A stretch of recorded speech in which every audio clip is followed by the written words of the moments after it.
Hola Carlos, buenas noches. ¿Cómo estás? ¿Cómo están allá en Chile? Yo sí, sigo aquí en la región del Donbass. Como puedes ver en este momento, no sé si se alcanza a apreciar, pero está lloviendo. También hace muchísimo frío, estamos más o menos a menos 7 grados, pero eso, bueno, ha sido la tónica de todo el día. Hoy pudimos conversar con los lugareños, con las personas que viven aquí en este poblado, que nos cuentan cómo es vivir con la guerra al lado, porque prácticamente a menos de 50 kilómetros de acá se está librando el conflicto entre los ucranianos y los separatistas prorrusos. De hecho, teníamos una entrevista programada con una mujer que nos iba a contar su historia, una mujer que no pudo volver a entrar a su casa después de que los prorrusos se tomaron el control de la zona. Finalmente ella desistió, ya que le dio miedo a hablar con nosotros, a hablar con la prensa, pero eso grafica el estado en el que viven las personas aquí en este lugar, un estado de temor y de preocupación constante. Pero quiero que veamos la siguiente nota que le mostramos lo que ocurrió en el día de hoy aquí, en el Donbass. 42 batallas se libraron durante la Segunda Guerra Mundial en este pequeño poblado ucraniano. Un monumento en la plaza principal recuerda a los caídos.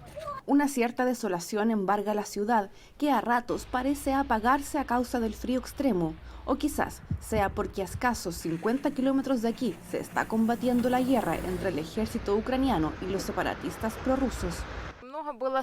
Para mí ya es normal vivir cerca del conflicto. En 2014, cuando empezó la guerra, fue terrible escuchar los cañonazos. Es muy malo, me gustaría ir a Donetsk libremente. Quisiera que Donetsk, Lugansk y Crimea regresen a Ucrania, pero creo que no será posible. Como es normal, tras años de conflicto, algunos pierden la esperanza y otros van en ayuda de las víctimas de la guerra. Es el caso de Katerina, miembro de una organización que presta asistencia psicológica a los desplazados y a quienes no pueden salir de Donetsk, la ciudad bajo el control de los afiliados rusos. Nació y creció aquí. En su memoria está la devastación del conflicto bélico. Hace algunos años, cerca de la ciudad, nuestra gente se escondía en los subterráneos. Fue terrible. Hubo muchos bombardeos. La vida ha cambiado. Muchos se han ido porque destruyeron las casas. Yo no veo un futuro en esta zona. Más de 14.000 personas han perdido la vida en estos 8 años de combate y las heridas aún están abiertas. Uno de los efectos más dramáticos de esta guerra y de la frontera que divide un mismo país son las familias que han quedado separadas.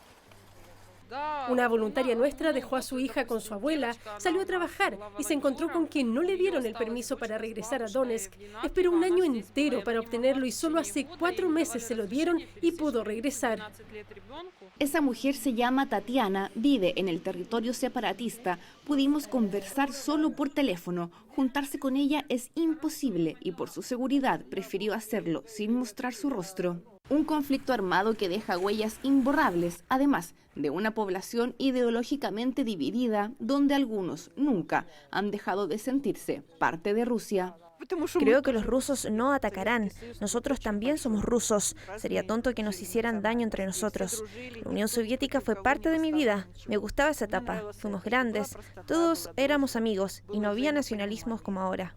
Así se vive en las puertas de un conflicto armado de 8 años y con vientos de otra guerra que soplan.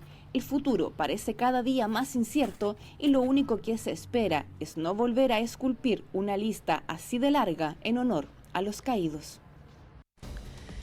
Siguen transcurriendo los días y la tensión no amaina. Hoy Rusia anunció y mostró por el canal de televisión del Ministerio de Defensa las primeras imágenes del despliegue de tropas en Bielorrusia en la frontera con Ucrania.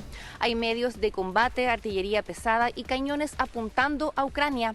Se trata de una fase de ejercitación militar, según informó Moscú, la cual debería durar una semana. Un despliegue de fuerzas que incluirá 30.000 soldados solamente en Bielorrusia, tanques y vehículos blindados.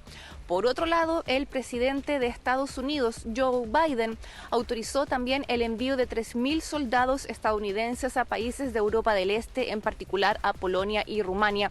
Esto como respuesta a la presión militar de Rusia en las fronteras de Ucrania.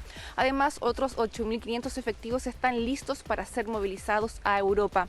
Nosotros nos mantendremos aquí atentos a todo lo que ocurra en Ucrania y especialmente en la región separatista del Donbass. Buenas noches.